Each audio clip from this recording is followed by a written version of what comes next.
Internet browser open गर्ने अनि यसमा लेख्ने सर्च गर्ने NID NID space CHECK NID check गरेर सर्च गरिदिने। सर्च गरेपछि तपाईको find your national ID number सो गरिरहेछ।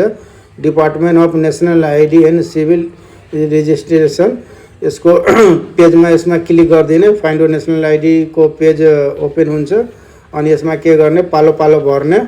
यसमा पहिला के गर्ने फुल नेम नेपालीमा आफ्नो फुल नेम लेख्ने आफ्नो नाम अनि इंग्लिशमा इन्टर और फुल नेम इंग्लिशमा यसमा लेख्ने। तपाई नेपालीमा लेख्दा इंग्लिशमा नलेख्ने, इंग्लिशमा लेख्दा नेपालीमा लेख्ने, नेपालीमा लेख्दा इंग्लिशमा नलेख्ने, एउटा कुनैमा चल्छ।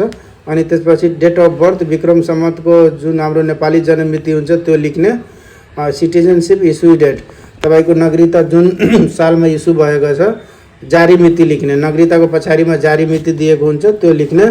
फुल नेम इंग्लिशको लेखिदिने अनि आफ्नो जन्म मिति लेखिदिने, नागरिकता जारी मिति लेखिदिने अनि यसपछि क्याप्चा कोड लेखिदिने। Captcha code same to same लेखिदिने अनि त्यसपछि सर्चमा क्लिक गरिदिने। सर्चमा क्लिक गरेपछि तपाईको नेशनल आईडी नम्बर सो गरिहाल्छ।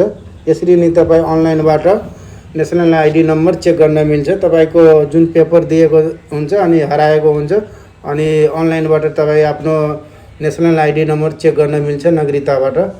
भिडियो राम्रो लाग्यो भने लाइक गरिदिनु होला र जानकारीको लागि च्यानललाई सब्स्क्राइब गर्नु होला।